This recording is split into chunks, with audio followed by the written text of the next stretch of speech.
Assalamualaikum, bersama saya Dina dalam segmen Explore Pahang. So hari ini kita berada di Taman Ekorimba Gunung Senyum. So nak tahu apa yang menarik dekat sini, terus bersama saya Dina Muhammad Nizam dalam Explore Pahang. Kita akan menghampiri kaki Gunung Senyum. So untuk mendapatkan sedikit info, kita akan bersama seorang ranger daripada Gunung Senyum. So kita boleh tanyakan nama? Nama saya Khairuddin Meyantan, bertugas di Jabatan Perhutanan daerah Temeluk. Jadi boleh kita dapatkan sedikit info tentang Gunung Senyum? Okey, kita bagi fakta secara umum lah ya. Makna Gunung Senyum ni kalau dimaklumkan ada 18 buah gua di sekitar Gunung Senyum ni lah yang kita nampak di belakang sana, dan 6 buah gua daripada Gunung Jebak Puyuh, yang mana kita harus berjalan kaki sejauh 3.5 km lah daripada tapak ni.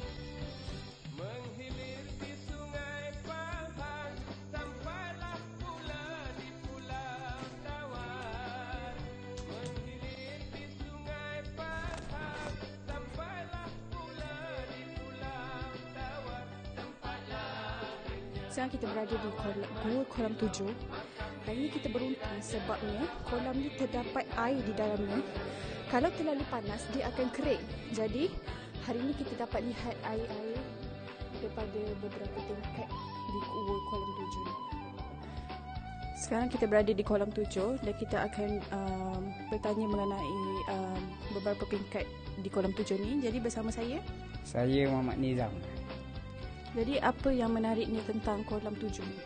Okey, kolam 7 ni dia terdiri daripada 7 kolam yang bertingkat daripada atas ni sampailah yang ke bawah ni. Dan keunikan dia apabila kadang air ni melempah semua sekali, dia akan mengalir terus ke bawah. Terus akan jadi macam anak sungai di bawah sana.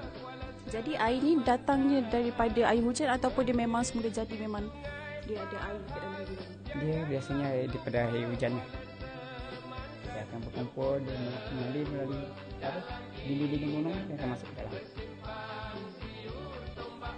Jadi itu sedikit mengenai Gua Kolam 7.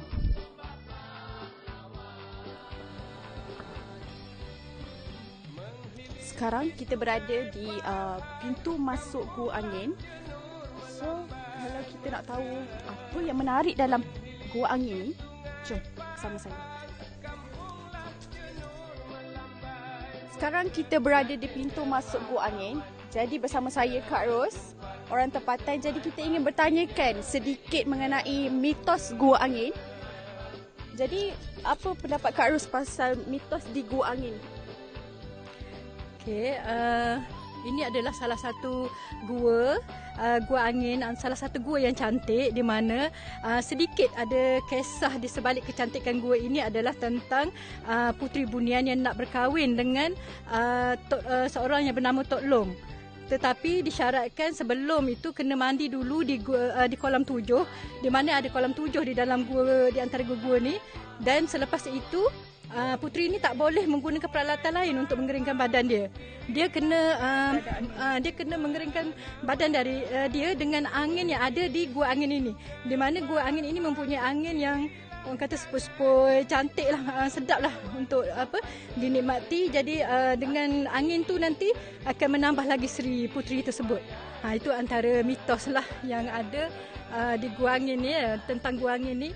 Dan juga gua ini adalah antara gua yang cantik dan nyaman, dan Gunung Senyum ni pun cantik. Pada kawan-kawan semua, kalau berminat boleh datang ke sini untuk hiking sesuai, tetapi jaga keselamatan, sebabnya maklumlah ya, ketinggian dia tu boleh tahan juga. Jadi agak menarik ya tentang mitos-mitos yang berada di gua ni. Jadi kita akan menerokai mitos-mitos yang lain daripada beberapa gua-gua yang terdapat dalam Gunung Senyum.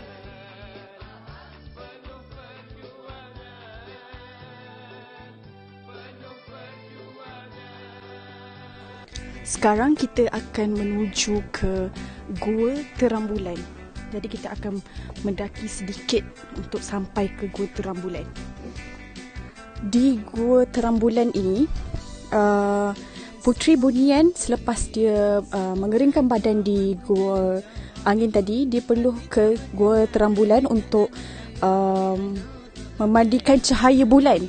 Okey, untuk memenuhi syarat-syarat yang Tok Long sediakan untuk dia supaya dia dapat berkahwin dengan Tok Long.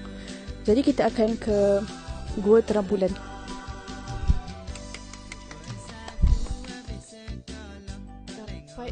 Dia agak gelap ya dalam jalan menuju ke Gua Terang Bulan ni, tapi bila kita sampai di atas sana nanti kita akan dapat cahaya daripada luar sendiri. Jadi kepada sesiapa yang menaiki Gunung Senyum ni agak kena berhati-hati untuk menaiki ke Gua Terang Bulan ni. Jadi daripada sini korang semua boleh nampak ada cahaya yang menembusi gua ini. Dan daripada situlah terdapatnya nama Gua Terang Bulan. Bersama saya, Tok Pat di kawasan ini. Jadi boleh cerita sedikit mengenai Gunung Senyum ataupun tentang Gua Terang Bulan ini? Ya, Assalamualaikum warahmatullahi wabarakatuh. Baik, berkenaan dengan nama Gunung Senyum, sebenarnya banyak dalil-dalil yang menceritakan masalah nama Gunung Senyum. Tapi yang paling terkenal sekali ialah nama tersebut diberikan oleh Ketua Duli Yang Maha Mulia Sultan Abu Bakar, iaitu Sultan Pahang waktu itu. Okey, untuk makluman, Ketua Duli Tuanku sentiasa berulang-alik di antara ikan dan juga Temeling. Baik, pada satu masa rombongan tuanku singgah di Kuala Kerau, dan apabila singgah ternampak Gunung Senyum daripada tebing Sungai Pahang. Jadi Ketua Duli Tuanku bertanyakan kepada pembesar-pembesar yang mengikut apakah nama gunung tersebut. Jadi pembesar-pembesarnya tak tahu lagi apakah nama gunung tu, jadi mereka hanya tersenyum. Jadi Ketua Duli Tuanku kata tak apalah, macam tu kita namakan gunung itu adalah Gunung Senyum. Jadi itulah mitos yang paling terkenal sekali menyebabkan nama itu adalah nama Gunung Senyum. Dengan Gua Terang Bulan sekarang ni, salah satu daripada satu tarikan kepada pelancong-pelancong ialah berkenaan dengan cahaya bulan ataupun cahaya matahari yang akan masuk ke dalam gua. Dan satu keistimewaannya dia tak sama dengan lain, cuma ada masa-masa tertentu sahaja yang membolehkan pelancong ataupun pengunjung dapat melihat cahaya tersebut di Gunung Senyum di antara jam 10.30 hingga 11.30 pagi. Sekarang kita menuju ke Gua Taman di mana terdapat tumbuh-tumbuhan yang cantik. Jadi untuk tahu lebih lanjut, jom ikut saya ke taman.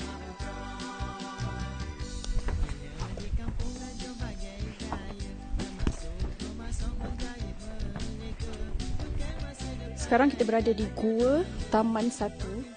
Jadi bersama saya seorang penduduk asal di sini. Kita boleh bertanyakan mengenai sedikit tentang Gua Taman 1. Bismillahirrahmanirrahim. Assalamualaikum.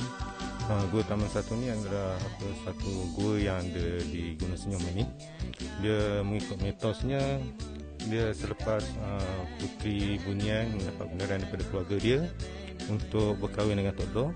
Jadi keluarga dia memberikan sedikit cara dan bagaimana, dan maka adalah Gua Taman. Dia ibarat macam hadiah perkahwinan untuk Puteri Bunian. Ya, betul. Dia agak menarik sebabnya di sini merupakan sebagai hadiah perkahwinan daripada kaum Bunian kepada Puteri Bunian itu selepas dia berjaya mengahwini dengan Tok Long.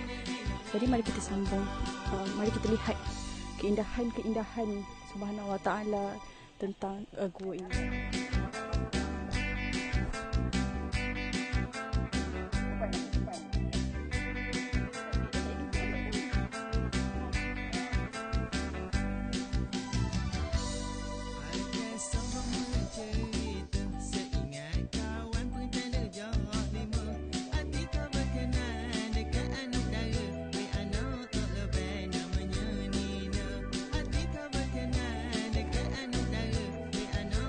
Sampai di sini saja kita terokai Gunung Senyum. Jadi kita berjumpa lagi di lain hari dalam segmen Explore Pahang bersama saya Dina Muhammad.